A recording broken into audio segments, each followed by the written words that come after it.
क्या हुआ भाई, चाय पीने आए हो, अभी क्या परेशानी हो गई? अब परेशानी है, यूट्यूब देख रहा हूँ और पूरी यूट्यूब की दुनिया में नेगेटिविटी फैला रखी है। कभी पैटर्न चेंज हो रहा है, कभी स्टूडेंट को बोला जा रहा है कि अब नेट रिक्वायर्ड ही नहीं है असिस्टेंट प्रोफेसर बनने के लिए, कभी बोला जा रहा है कि आपको एपीआई स्कोर जरूरी है नहीं है, तो टोटली नेगेटिविटी है। एग्जामिनेशन का टाइम है तो बड़ी दिक्कत परेशानी वाली बात है। तो एज ए स्टूडेंट भी मैं सोच पा रहा हूँ, तो मेरे को भी ऐसा लगेगा कि गलत चीज़ें कहीं ना कहीं हो रही है, बस इसी वजह से।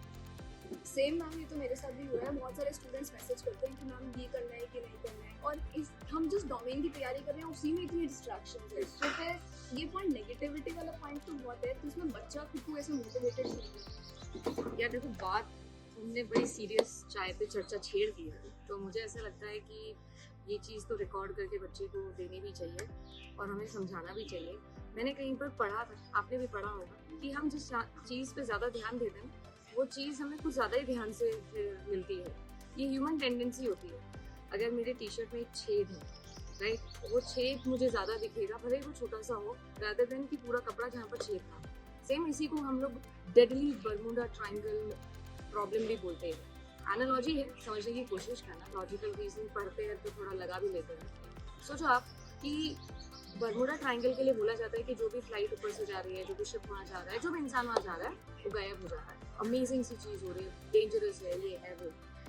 पर आपने कभी नोटिस किया कि अगर इसके साइंटिफिक लॉजिक पे हम जाएं, तो क्योंकि वहाँ का ट्रैफिक इतना ज़्यादा है कि प्रॉब्लम ज़्यादा दिखती है, राइट? क्योंकि अगर दिन में 1000 फ्लाइट्स अब ऊपर से जा रही है और 2 पे भी इंसिडेंट हुआ, तो it will be looking like more rather than कहीं ऐसी जहाँ पर 10 ही फ्लाइट जाती है और ट्रैफिक इतना नहीं है।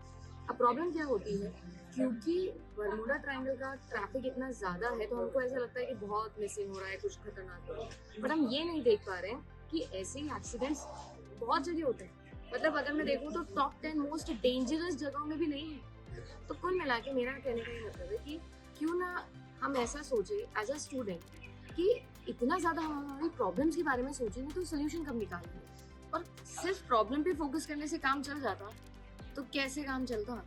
अगर आप और मैं पॉजिटिव नहीं सोचेंगे, नहीं कि हम क्या बेटर कर सकते हैं या मैं क्या अच्छा कर रहा हूँ, तो अपने अंदर कॉन्फिडेंस कहाँ से लाओ, वो सेल्फ बिलीफ कहाँ से लाओ?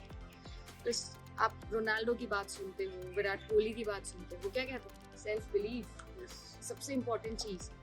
60 दिन यूजीसी नेट की तैयारी कर रहे हैं, अगर आपको यही नहीं पता होगा कि क्या मेरी स्ट्रेंथ है, तो कैसे अपने वीकनेस को ओवरकम करोगे, कैसे अपने आप को उठाओगे? और मुझे तो ये बताओ, टीचर कैसे बनोगे?